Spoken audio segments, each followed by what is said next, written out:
Right now, it feels like if you need a model that's on the frontier, you're going to be closed source. I focus on the application layer because I do think that's where a tremendous amount of value ends up being captured and created. You just see the tremendous amount of investment that has to happen right now in order to progress these models. At this point, it's kind of compute constrained. Each successive model is going to be more and more expensive. That suggests a world where you're going to have an oligopoly. Ready to go?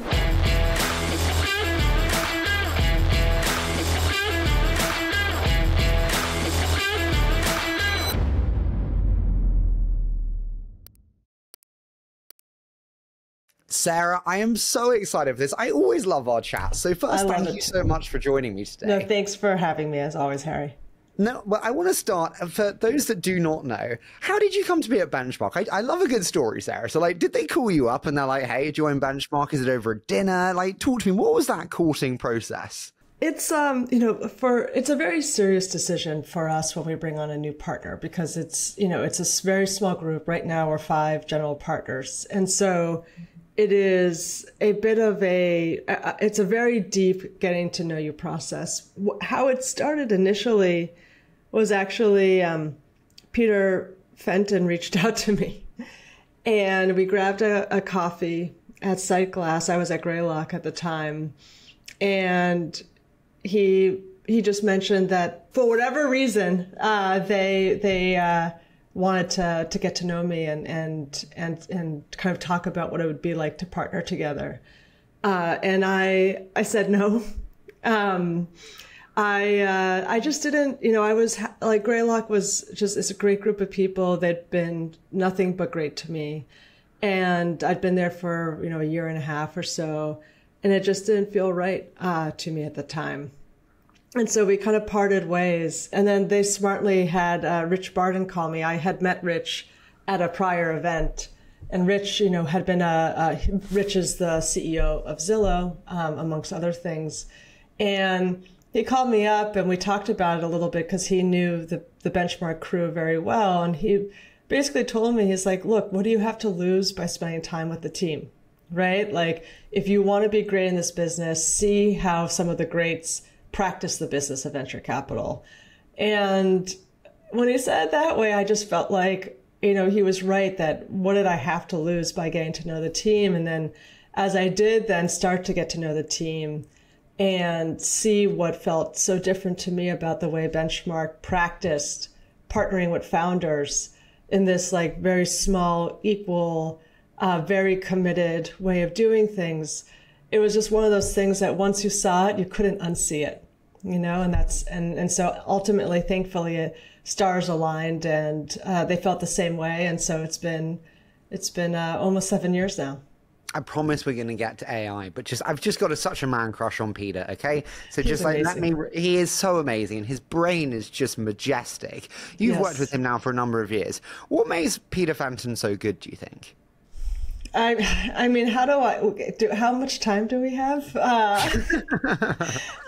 Peter has so many incredible skills. One of the things that you just see for Peter is just a relentless learning mindset. Like, he is always reading something new, listening to a podcast, internalizing all that information, right now, I think he's taking graduate courses in some subjects that we don't even, that is not even relevant. Like, it's not like an AI class. It's kind of further afield. And so he has that incredible orientation, the curiosity that drives, I think, some of the best to always be learning.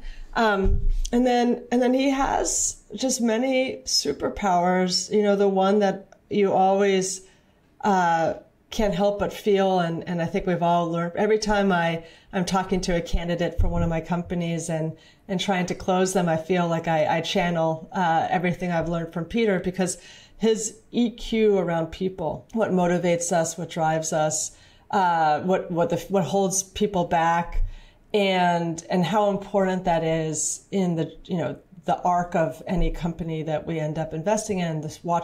Helping those founders become the best version of themselves. I think he's probably not one of the best, but the best at doing that. I remember Peter telling me that the best VCs are a combination of hyper curious and hyper competitive in one. Yes. And I always remember that. Final one before we do move into the meat of the show. You've now been doing venture for a long time, between the first in, obviously, with Bessemer, then the second with Greylock, and now Benchmark. What do you know now that you wish you'd known when you started in venture? I think like if the thing that comes immediately to mind for me is just the importance of the why now. It's such a cliche question, right? Like, oh, there's always a slide when you are pitching, when a founder's pitching, which is like the why now. But the pointedness of that why now, how real that is, whether it's a technology catalyst, whether it's something, some other current crypto coming out, that why now story is really so important, because as I wrote about in one of my posts, like what you just realize is that when you have a strong why now, to me, it's like this strong current that just pushes the company forward. And it means that there are so many things that as a founder, we always say that being a founder and going through hyperscale is all about making new mistakes, not not making the same mistake twice. And the resilience that your company has of making, of being able to make mistakes, and it almost doesn't matter because the current pulling the company is so strong, that is just something that once you see it, you can't unsee it. And then the best founders take great currents and maximize that opportunity. But when you don't have enough of a real why now, it just feels almost like you're in a boat and you're just having to paddle really hard and not make a lot of progress. Do the best founders not will markets into existence if there's not a why? No? I don't think so. I would love to think so. But just to be clear, why now doesn't necessarily mean a trend. It can be an opportunity that's catalyzed by a new technology like we're seeing now with AI. But without that and just a new idea in an existing market, you're having to, it is a force of will and a very, very difficult to really create big opportunities that surprise. I think one thing I find hard about it, honestly, Sarah, is like the why now needs to be sustaining as well.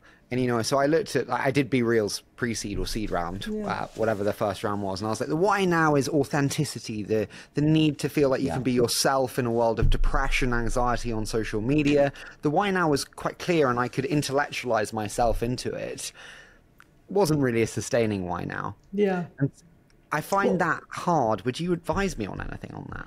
Well, I think you have to contextualize that desire of the authenticity, which I totally agree with the countervailing current, which is TikTok being, a black hole for people's minutes, Instagram, like all the other competitive forces. Like what happened with BeReal, in my estimation, is that they did capture that why now of the authenticity, but they could never earn the right to enough minutes for a consumer, because the consumer was then having, the dopamine hits of, the most addictive atomic unit we've ever had in social, which is the, short form video, powered by an algorithmic global maxima feed.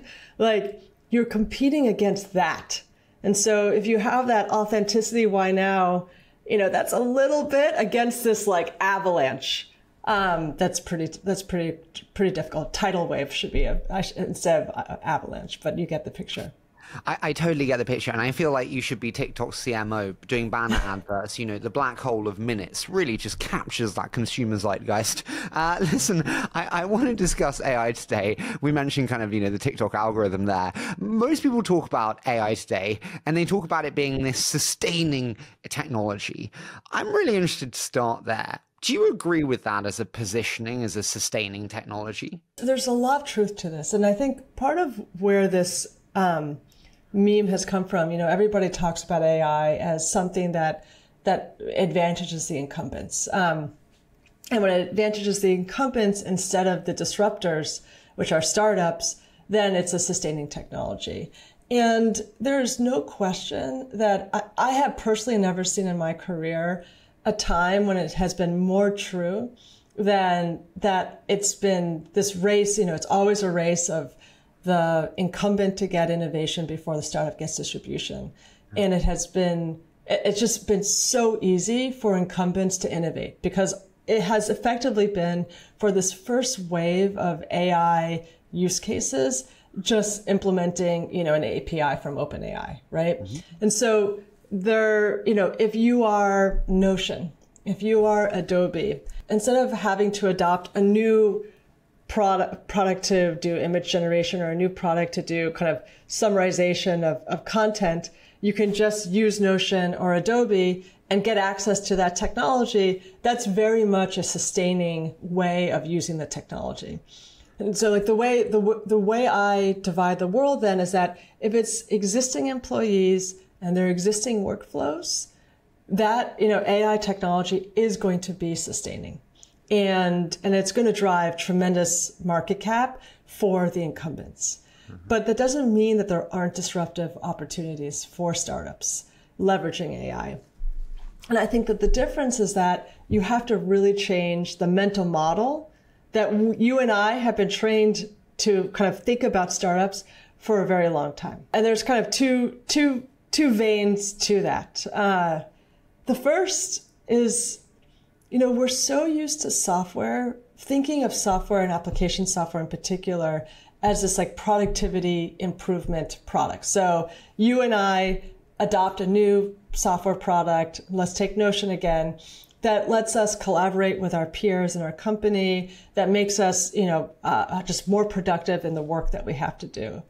Then you think about AI and like it's back to increasing my productivity. So now instead of having to write a whole paragraph, I can take my bullet points and expand it and boom, that makes me much more productive. And that has been all of application software for the last 25 years. But if you realize that what AI enables is actually a very different unit of work that you sell, which is doing the work. And so you're almost a software company that looks like a services business that is able to sell like the full work product, the outcome, as opposed to selling software that an employee has to learn to use and then gets a productivity boost from. And this is very disruptive to incumbents because incumbents are used to thinking about selling per seat and pricing per seat based on the cost of the headcount. But if instead you're selling something that doesn't require a seat, that is like a very disruptive opportunity for startups. So a couple of things I just have to dive on here. You mentioned kind of selling the work and being able to do that. We obviously had Sam and Brad on the show, and they said very openly the models are not good enough, simply put, today. Are we anywhere near a situation where for enterprise workflows, it is able to sell the work end to end where we do not need to do the work itself? It's a spectrum. There are certainly use cases that can be automated right now, and we see a lot of them. I met a company the other day that is automating HR ops. You have companies in recruiting and sales, like all different facets where there is specific types of work. And it's kind of, I always think of it as like unbundling the employee. So what are the different work products that an employee has to do? Mm-hmm. Like definitely there are work products that are automatable right now. That is not to say that, if you're Sam and your brain is thinking about the next horizon, GPT-5, beyond that, there's no question that as the foundation models improve, we're going to see the ability to take on more and more complex tasks. But even now, there's still work to do. Then there is like this question of having a human in the loop. And that's the way that you see some companies bridging the gap right now, where they have, it's either an employee in the loop. I prefer the model where you have your own employee as like the AI software provider in the loop that is doing the QA work that bridges the gap until the models are able to do it on their own. I totally get you. I have to touch on the element you said there about kind of doing the work instead of like selling on a per seat basis. Do we not just see Cooley or the PwC, KPMG, any of these kind of large firms that sell kind of traditional services to businesses? Do they not just adopt the work creation tools, but then charge back to their clients the same hourly rates and just become better businesses themselves? There's certainly, I actually think about marketplaces, there's lessons to learn there. You have to divide the world between the incumbents and like the hungry non-incumbents that want to become the incumbents, right? New technologies, more often than not, are best served but for the group of hungry up-and-comers that want to become the new incumbents. And so you're going to see a class of companies that realize that if they're early adopters of this technology, they're able to come in with a very different pricing structure. They're able to do things faster than the traditional firms. And so they're going to be the ones that are hungry and having a cost advantage that they pass on to their customer that lets them grow their market share. There's this common trope in venture, which is like, and you hear it the whole time, the infrastructure layer, super exciting. Application layer, no, it's a fool's game. I always hear this. And I'm just intrigued listening to you there. I'm like, well, that doesn't really sound aligned to you. How do you determine where value is in the application layer and where it's not? And where would you advise me, actually, Harry, there's treasure here and there's not here? I just am a huge believer that the application layer is going to drive most of the value, because what you have to imagine is who owns the user over time, and who, if you own the end user, you're able to provide more and more value to them over time and capture that value. There's, and we could talk about what happens to the underlying models. There's certainly just incredible, intense competition. Is it going to be an oligopoly? Is it going to be, we can talk about those subjects, but like I focus on the application layer because I do think that's where just a tremendous amount of value ends up being captured and created. So Brad said, the question is, are you excited by a 100x improvement in OpenAI?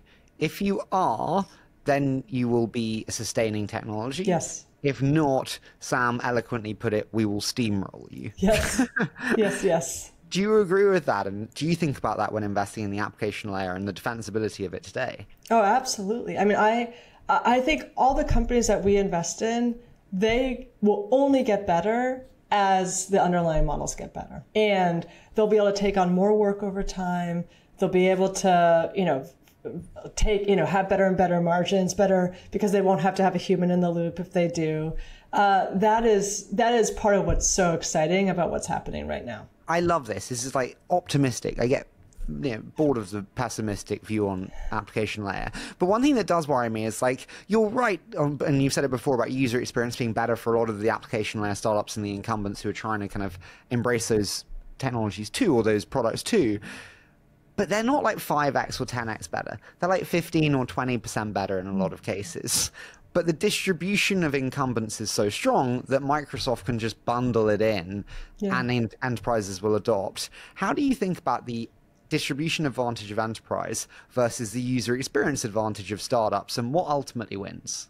Yeah, I think this is exactly the challenge that the first wave of AI startups have had, which is maybe a framework that I think about is you kind of think of like a startup and the product that they're bringing out into the market. And like, let's imagine you have 100% of the value. Like, where does that value come from that provides that underlying service? The first wave of these AI companies, people would talk about them as wrappers around an LLM. But what that essentially meant is that if you have like this 100% distribution, 90% of the value that the startup was providing with their product was actually provided by OpenAI. And in that case, yes, you have 10% where, you get the benefit of focus. You can do, you build functionality, workflow around the model.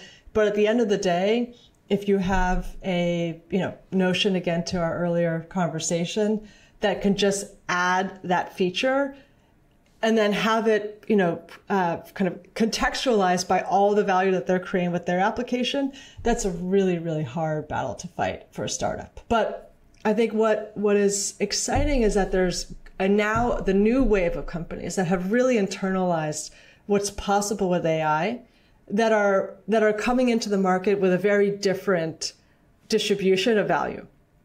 They're owning more of the workflow. They're doing more of the work to kind of prepare, something to create a new experience that wouldn't be possible out of the box with any of these APIs. And those are the types of opportunities that we get really excited about at Benchmark. I mean, speaking of the kind of companies that you get excited about, we're seeing like real revenue from some of these companies as well. My question is, I just use this show as an advice column, really. I don't know what's experimental enterprise budgets and what's like a real commitment by enterprise that this is an ongoing tool and part of their workflows. How do you determine between a large incumbent saying, hey, let's try it with a POC and experimental budget versus a commitment to use it ongoing? You describe this specifically for the enterprise incumbent. And I think right now we're just not, it's too early to know for that enterprise use case. What you're seeing, like where most of this adoption is happening is like the mid-market and down, this kind of digital native company, the SMB, the hungry companies that are hungry for market share and growth. And for that group, there's like two things that you think about, which is like number one, I always think it's like first principles, is the value proposition something that feels enduring? So let's take a company like DeepL as an example, one of our investments. DeepL provides, they were kind of very early in providing this API that provide instant human-like translation products. And so it used to be that like you'd have to hire translators for so much of the work that you'd want to do. So you're a big enterprise or you're a company, you have all these documents that have to be translated. You literally would hire human translators to do it because Google Translate or their kind of those other options were not good enough. And so DeepL comes in and they provide like the best translation that feels like a human did the translation and provide it instantly. And like, okay, is that a value proposition that from first principles you think is enduring? Absolutely. Mm-hmm. And then you also end up getting to look at the early cohorts for these companies. And that's usually where you see the most evidence of, is this an experimental thing or is this something that's going to really endure? And the combination of those two things helps to inform those decisions. What about the early cohorts would suggest one way or the other? Is it purely a usage? What would signify one way or the other? Yeah, I find, it's the depth of usage, and then just continued engagement with the product. What and oftentimes we're investing where the cohorts are so young, you are taking a leap, but there's still enough evidence in the beginning of like something is working, people are using it. I always think of the Sean Ellis product market fit question. How disappointed would you be if this company disappeared tomorrow? And there's a hint of that always in the cohorts that you look at. I love that Sean Ellis question, so I totally get you. One thing that's hard for me also is differentiation. There are so many AI customer service tools. There are so many AI sales agents, and I'm like, and they're brilliant teams. And I'm like, shit. Yeah. I'm not sure. How do you think about separation, differentiation between the 10 players in each and where you want to place your bet or not? I think this is the single hardest question right now, because it is true that there's a land grab, it feels like. And part of the challenge also of this question, Harry, is that some of the response for a lot of companies is just to raise bigger and bigger rounds so that they have the resources they need to do, kind of to buy the GPUs or whatever it may be. It is about the founder that you invest in now more than ever. And I think it's just you're backing a founder whom has that competitive energy and high urgency and aggressiveness and ambition that will let them navigate a very competitive ecosystem and emerge, the victor. But that it's going to be a very competitive next few years. First, how do you feel about adjusting your mental model of what you expect from a company at a certain stage? Because, if we look at benchmark traditionally, or Series A traditionally, which is obviously where benchmark is at home, it's like 20 on 100, say, I'm just kind of bastardizing, but kind of average. And a company has a certain set of foundations or metrics. It has something. It's at Series A. Now, so many companies have nothing but great teams in AI, and it's 20 on 100. What we used to expect is now different. How do you think about changing your mental model of investing for a world of AI?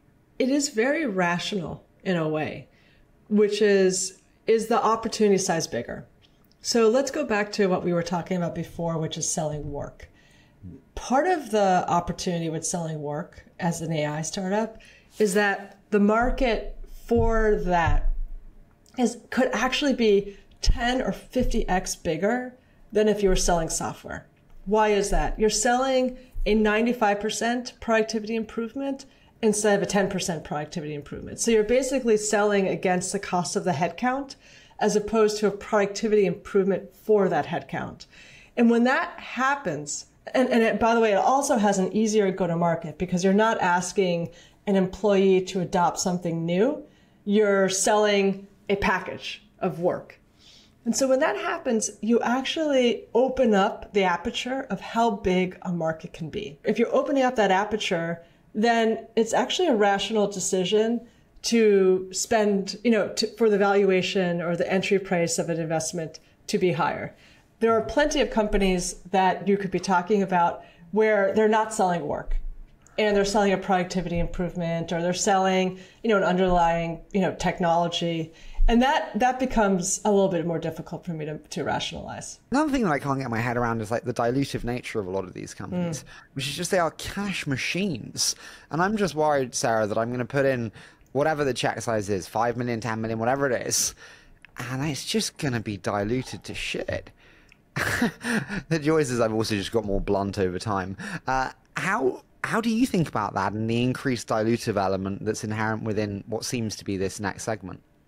It's, every strength has a corresponding weakness, right? So you could tell yourself a story, and it remains to be seen whether this story is true, which is that if you're raising money, if you're one of these companies, and why would you raise a lot of money? I hope you would raise a lot of money. Let's take the cognition round lately.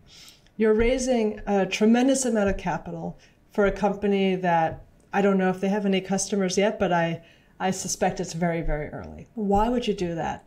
Well, you have to believe that there's, as an investor, I would think, that there's almost a self-fulfilling prophecy of giving a very talented team a lot of capital so that they can then invest that capital in GPUs, train their own model, and have a competitive advantage over any other company. And so there's kind of that upfront dilution that if you accept that and believe it will be invested in a way that creates a moat for the company over time, then you're going after a tremendously big market that has a very rare moat because of the capital required to even be on the field fighting that fight. And I think that's the only way that I can rationalize a little bit what's happening right now.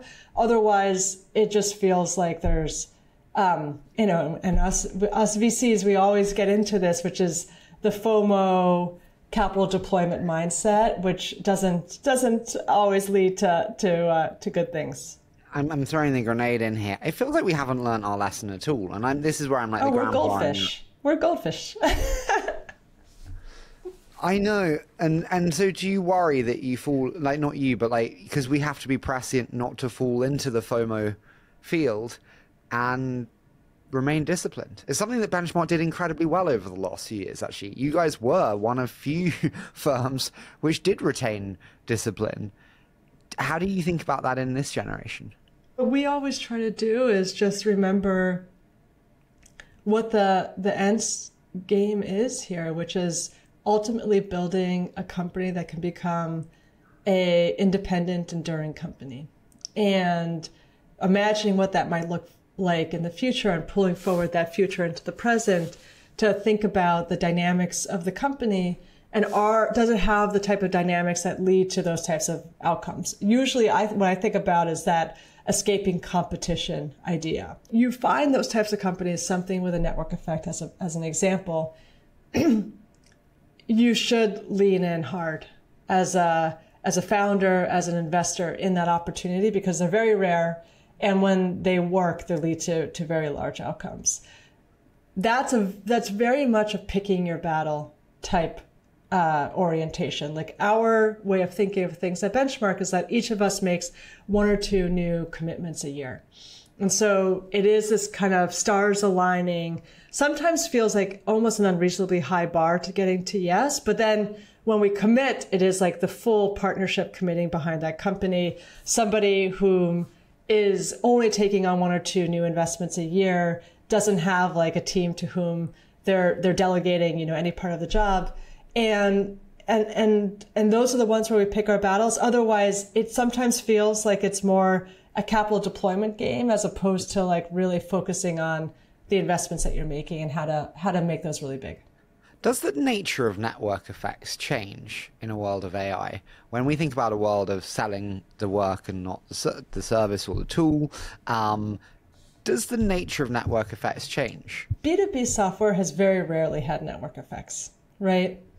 What it has had instead is more economies of scale. You could think of it that way, where you build a product for a very specific use case, you execute to like on the go-to-market to like grow that product into the hands of a lot of users, and then you are able to add more and more features over time to that product so that you are able to charge more. That gives you the advantage that as you charge more, you have positive net revenue retention. You have a go-to-market that can afford to scale and have better and better efficiencies. And that is, to me, most of what has been the B2B software kind of way of building really outstanding value. That's been different than, and I think that's still the case for AI startups that are doing a B2B use case.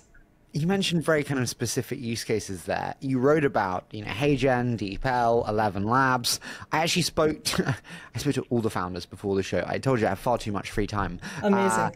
Yeah, and it was actually Matty at 11 Labs who said, I would love to hear Sarah's take on models focus on one modality versus a model doing all modalities and how you see that playing out. I'd love to hear how you think about that. In the podcast that you guys did together, I think one of the things that Brad said Sam was so good at was almost keeping the main thing, right? Like knowing the thing to get really right.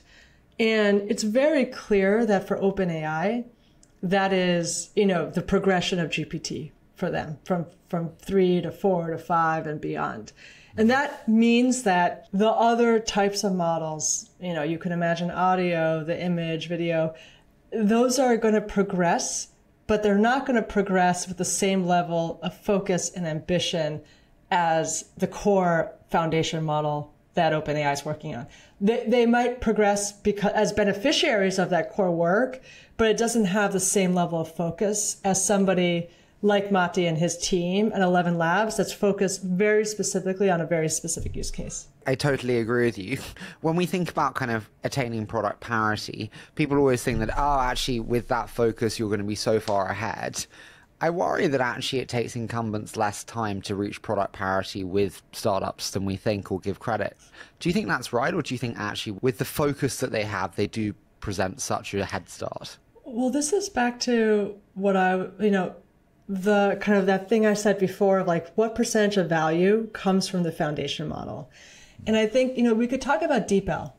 So DeepL, it's just a tremendous company. And so much of what they've built is the foundation model, their own model around language. But they've also built a tremendous amount of workflow to integrate with for their customers, to enable a local kind of vocabulary list, to be part of whatever workflow or product that someone's creating and making sure that it's a seamless experience. that's kind of crunched. So even though it started maybe where all it was actually deepl.com, where you're going and you're just like Google Translate, copying and pasting, copy from one language to another, they have gradually built more and more value on top of that model, so that something coming out, in OpenAI, they're just not going to build that same level of workflow, the same level of integration.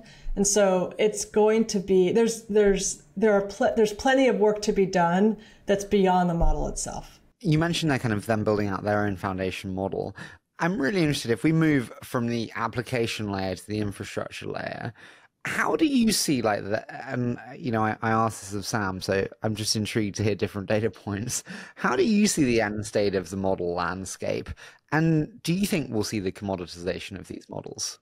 You just see the tremendous amount of investment that has to happen right now in order to progress these models, because at this point it's kind of compute constrained and that, compute and power constrained. And so that is going to be the frontier that, you just see the progression where each successive model is going to be more and more expensive to train.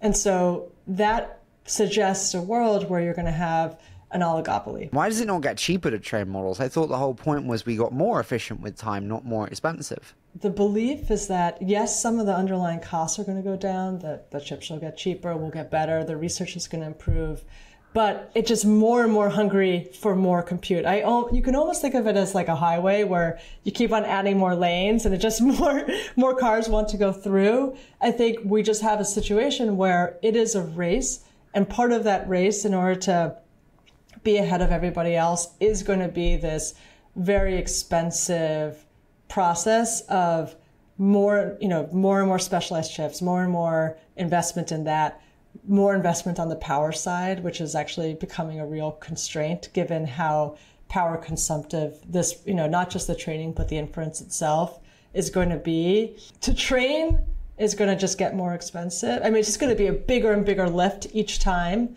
we do the new step function. The cost to the end customer, I think that should continue to go down. And that's what we're seeing, is that it is just getting more and more competitive. The price continues to go down. And so we're all big beneficiaries of that right now. How do you think about the open versus closed argument?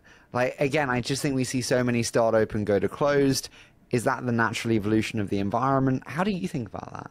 What I believe right now is that if you just assume, okay, people say that each kind of next step function in these foundation models is like a 10x cost increase right now to do the actual training. And what happens when you do open source? You're making that tremendous investment, and then you have to believe that if you're open sourcing the product, you're going to be paid. You're going to earn the value for that open source. That's very TBD right now. And so what it feels like is that if you want a model that's on the frontier, that's going to be closed source. Now, look, as I mentioned, every month it feels different. With what Meta's doing with Llama, that may actually fundamentally change the game. If Meta is willing to make that huge investment in the underlying training and then open source that model in a way that may seem economically not rational in the short term, but is right for them in the long term, that changes the game. But right now it feels like if you need a model that's on the frontier, you're going to be closed source. There may be some use cases that people have where they don't need to be on the frontier, that what is open source is powerful enough, and then the ability to do what they want with it makes up for any difference. That you can imagine that story evolves as well. What worries you most about the space, Sarah? I think what we talked about earlier, which is just competition. Like how there are obvious opportunities and they're huge. And it feels like very large companies can be built over time. And at the same time, it also feels like there are more companies than I've ever seen pointed at every opportunity, or many of these opportunities.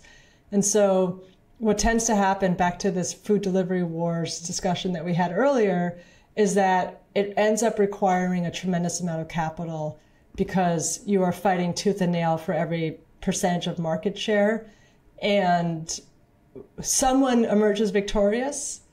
And it may be that there's a lot of companies that end, it may not be that there's not a winner take most opportunity in some of these segments, but those are the ones where they create the most value for all shareholders. And I do wonder how that ends up shaking out. You mentioned the competition. It's also competitive to win those deals and get in front of those founders at those rounds and beat the other 10 term sheets.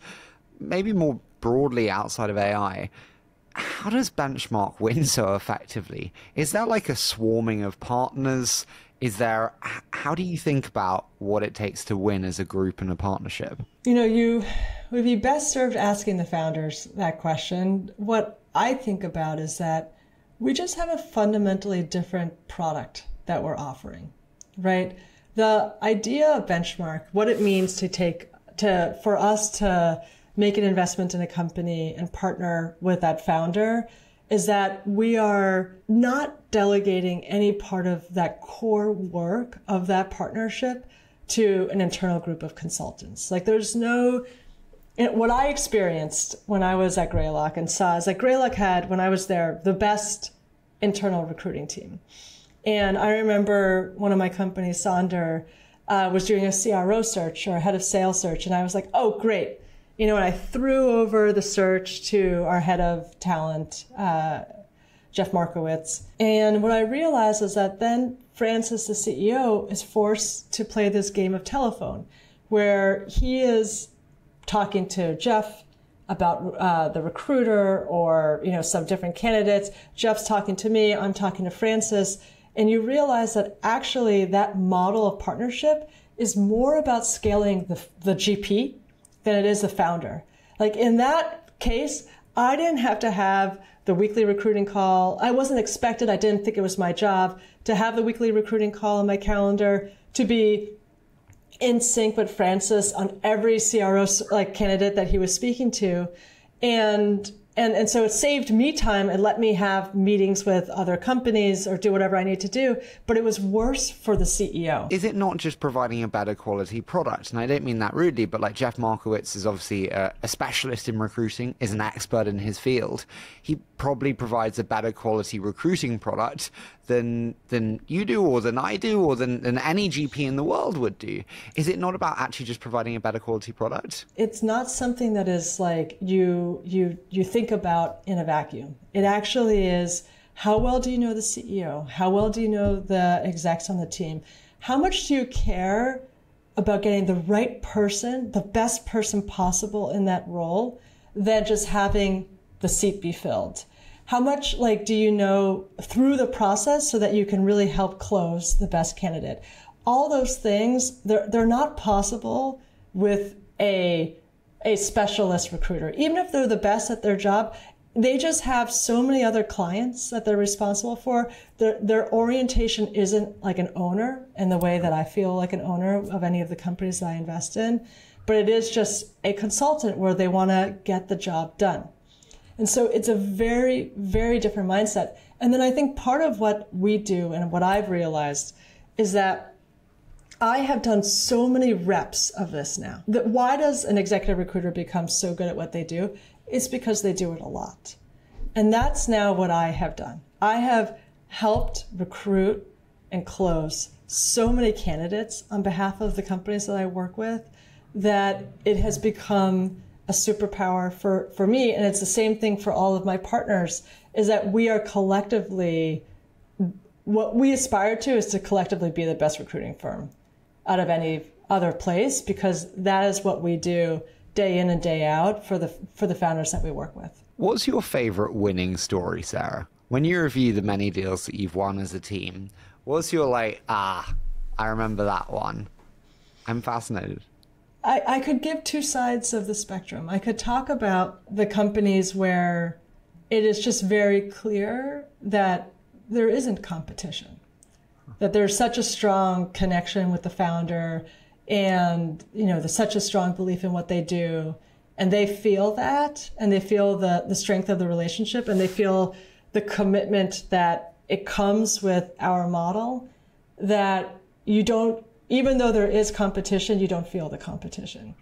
Then there are those cases, certainly, where it is that benchmark group effort. And that's part of what's unique about our model, is that we are an equal partnership.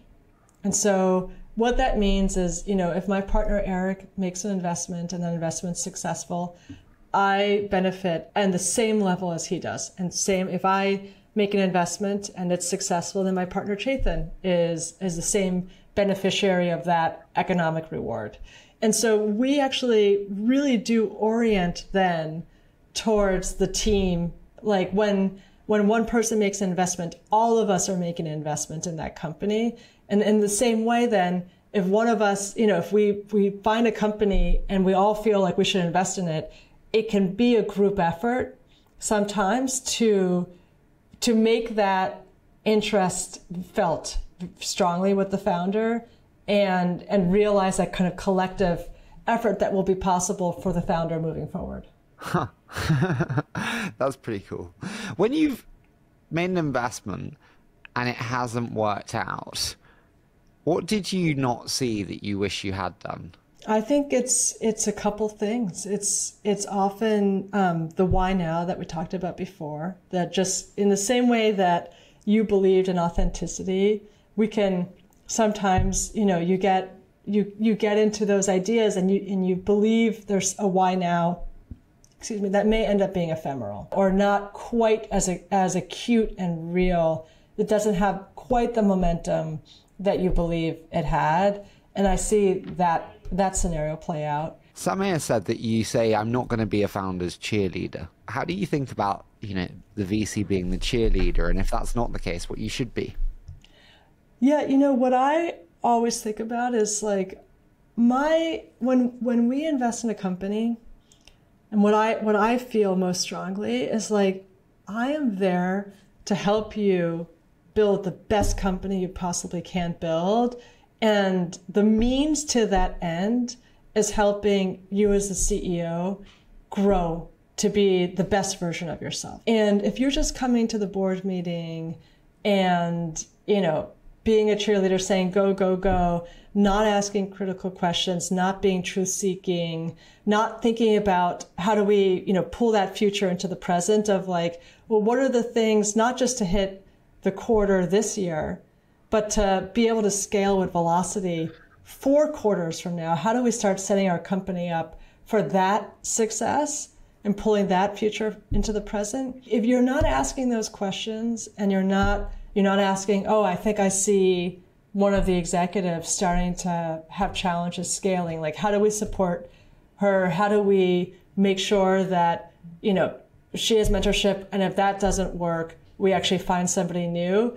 Those are the types of questions that if you're just a cheerleader, you don't push. And each time you do push, I hope that it leads to 5% better decision here, a 5% faster decision there, a 5% better candidate there. And those small differences end up compounding. Do you feel the quality of board membership is high? Founders always bluntly berate it behind the scenes. Often VCs berate it behind the scenes. Do you feel that the boards you're on are good and that board membership is good? I think this is one of those very self-fulfilling prophecies, which is that for both the VC side and the founder side, I meet founders all the time who either had a great seed investor and see how great it can be when they have a great partner, or in a past company, they either had a great partner or the opposite. Those founders have the wisdom to know that having a great partner really makes a difference. And if you believe that having a great partner can make a big difference, you will have that bar high and you will find somebody who will do the things that we just talked about. If you go into the process and you think they can't add value, it's a self-fulfilling prophecy.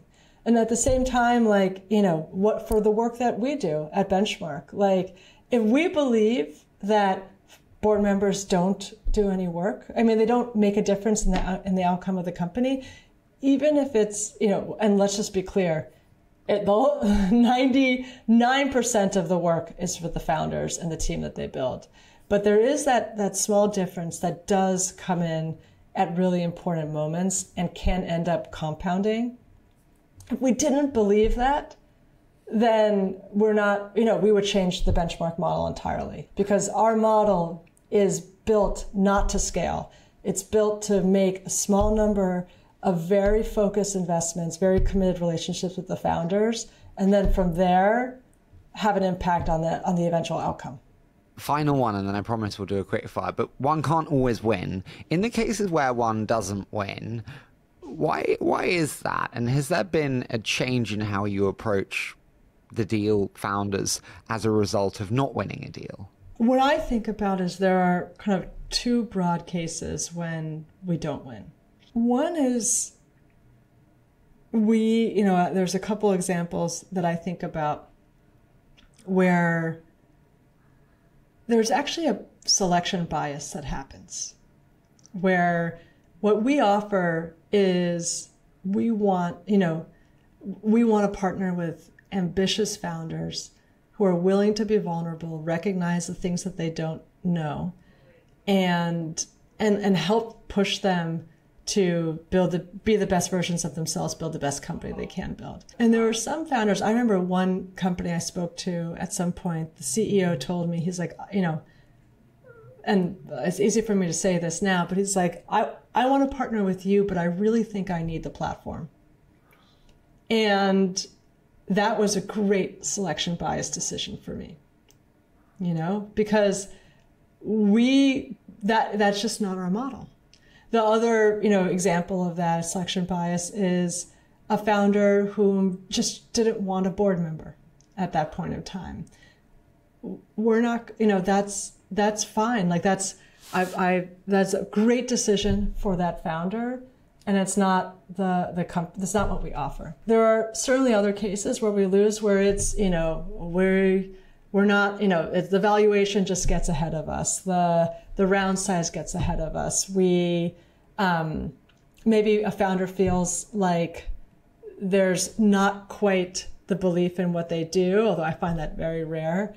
But by and large, there's just a selection bias, I think, that happens a lot that ends up meaning the difference between these outcomes. If you break the model, what do you break the model most often on? Price, board members, status? What would it be? It's certainly the round. It's,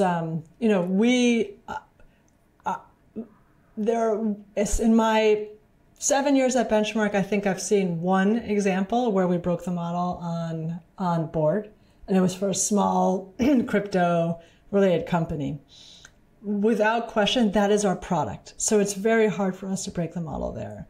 But all the time, we do play the game on the field. And if there's a founder that we want to partner with, we will figure out a way to make that work. That's so interesting. When you've lost on price, in hindsight, has it actually turned into a good company? I can't actually think of a company where we've lost on price.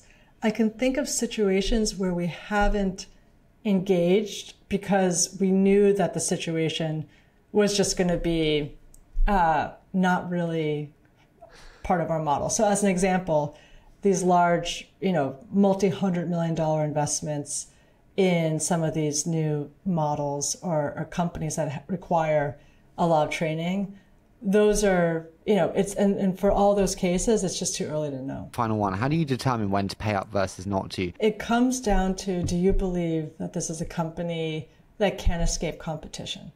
And it's a founder who's going to navigate through all the competitive dynamics to escape competition. There are dynamics in the product that they're building, whether it's a network effect or some strong mode or economies of scale that let it, again, escape competition. In those cases, someone said this to me once and it really hit me, is like, if you like everything but the price, you pay the price. I love that.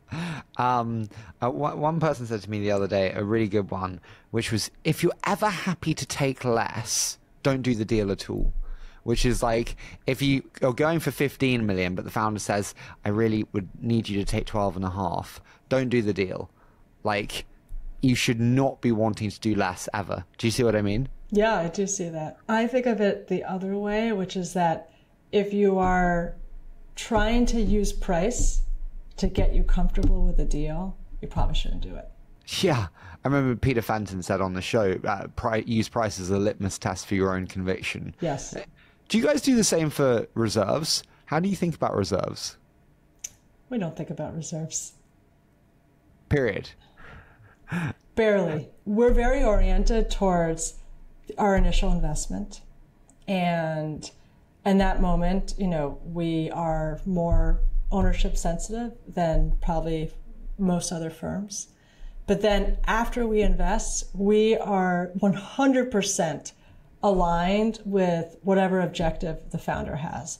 And so more often than not, that has meant that we invest almost nothing after our initial investment. Of course, we'd love to invest more after our initial investment, but I don't believe in the idea of pro rata. You know, I actually think that pro rata, I have started to use a term with some of the companies that I work with of like earn pro rata, which is that after we invest, like what I've seen happen is that the business model of the venture firm ends up creating a lot of challenges for a founder as they raise subsequent rounds, because they're trying to bring on a new partner. The new partner has ownership requirements in order to take a board seat. And so you kind of optimize for that new partner, and then you have all these other people who aren't involved with the company anymore who are demanding their pro rata. And the challenge with that is that it just ends up meaning more and more dilution, really for the founders who can't invest in subsequent rounds. And so I just think that that is not the right level of accountability. If people are creating work, then yes, please, like, you know, I would hope that the founder would want, you know, would take the dilution for that work. But more often than not, it creates conflict that's unnecessary. And it's just very different than our model, which is like, okay, now that we've invested, we are 100% on the side of your side of the table, and let's make every round as successful for you as possible. So I'm the same, and I had a call with the founder recently, and they were saying, hey, we've lost our head of sales, numbers are not looking good, it's hard, Harry. And then I went to the board, and there are many multi-stage funds there, and it was a completely different view. And I called the founder up afterwards, and I said, what is going on? And they said, I need their reserves, dude. Like, they've got a lot coming in. I can't tell them the real story, obviously. Oh. And you're like, huh, it creates this imperfect relationship of information flow. Yeah, and I feel for that founder, because what is the foundation of the board to, you know, board member to founder relationship? It's trust. And if you don't feel like you have that person on your board who's one of your investors, who you have that trusted relationship with, and you can be vulnerable with them and help and use them to navigate those types of moments, that sounds extremely lonely and very difficult. No, I agree. But listen, I want to do a quick fire because I could talk to you all day. So we were talking about boards there. What's the best board you sit on, and why that one? That's a very unfair question to ask somebody who has multiple boards. What I think about is probably just the relationship I've had the longest. Because, you know, one of the things we always say it's like this cliche that if you aren't embarrassed by the CEO that you were 6 months ago, then you're not growing. I think the same thing as a board member. Like, I am growing and learning how to better partner with the founders that I work with every time, every board meeting, every interaction. And so my first investment at Benchmark was this company, Chainalysis, where I was the first board member for the company. We led the Series A. This was, I think it's 2017. And it's just been such an incredible journey, because it's both getting to see the founders grow like tremendously over the arc of time.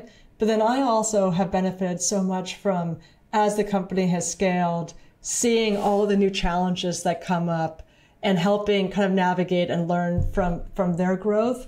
I just feel very grateful for that journey. What's the biggest miss, and did you change anything on the back of it? Without question, Ethereum. You weren't expecting that, I can see. No, it wasn't at all. You know, well, Ethereum, I mean, I remember I was at Greylock, and the ICO had just happened, I believe, or just closed. And I was reading more about what's possible with smart contracts, and it just blew my mind how the world was going to be different in the future. And I didn't know what the time horizon was, but it was just this crazy moment of realizing the world was going to be different with this new technology, the kind of blockchains and smart contracts. And then I didn't act on it. And that is, there are so many times when you just take something that's ubiquitous for granted and you don't act on it. And I think when you have these moments of insight where you realize this is going to be fundamentally disruptive, you have to find a way to act on it. What's the most memorable first founder meeting you've had, Sarah? The one you're like, I remember that one the most.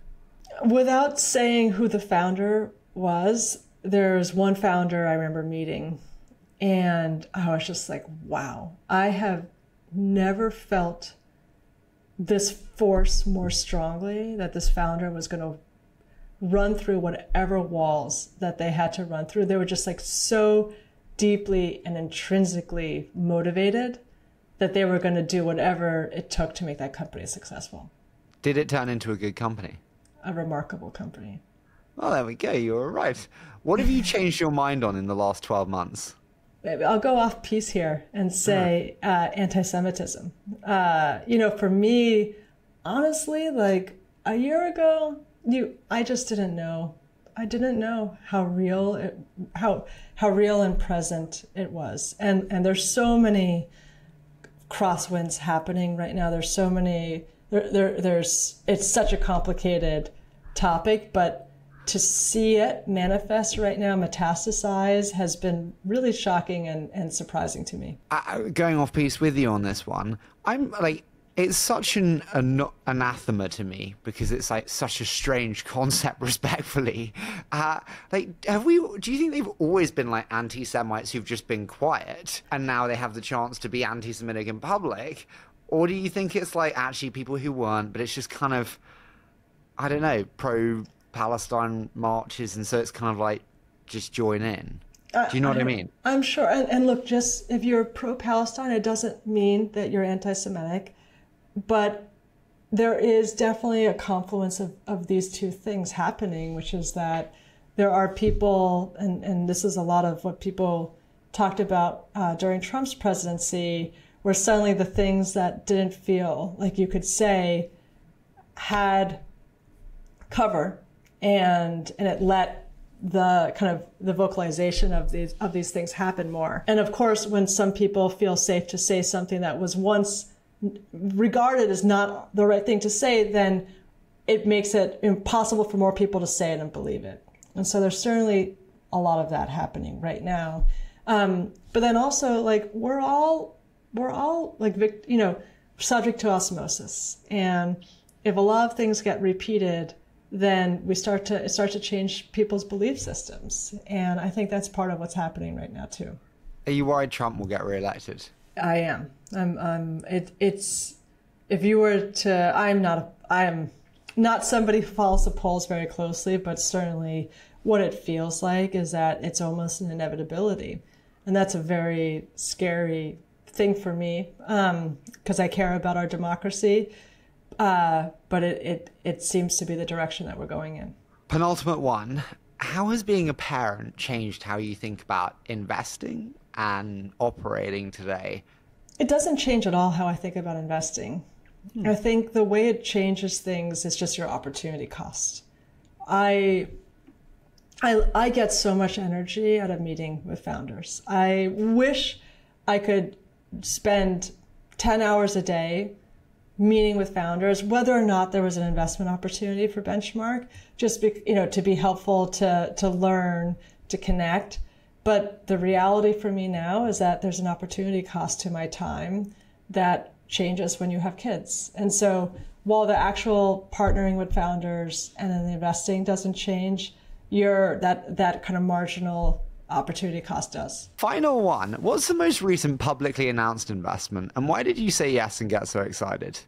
I don't remember which one is the most public, but I'll say the one that I think you and I are partnering on, that isn't announced. But man, there's sometimes, there are meetings where you just can't wait. You would feel so lucky to get to partner with a founder. And you just feel at a very deep level, I need to be in business with this person. And the last one, I feel that honestly for all the founders that I invest in, I don't know how to partner with a founder unless you feel that, but it's very close to me right now, just given that recent investment, to feel that. Listen, I can't thank you enough, Sarah. I always love our discussions. This one has been incredibly varying in terms of topics. You always blow me away with the insights, and so it's such a great show for me. It's always so good to see you. It's so lovely to do shows with you because it's just like I just know they're going to be great. And it's like, oh, you're too kind. No, I'm being serious. Sometimes like, is it great? And I'm like, wonderful. So honestly, thank you so much. No, it's so good to see you.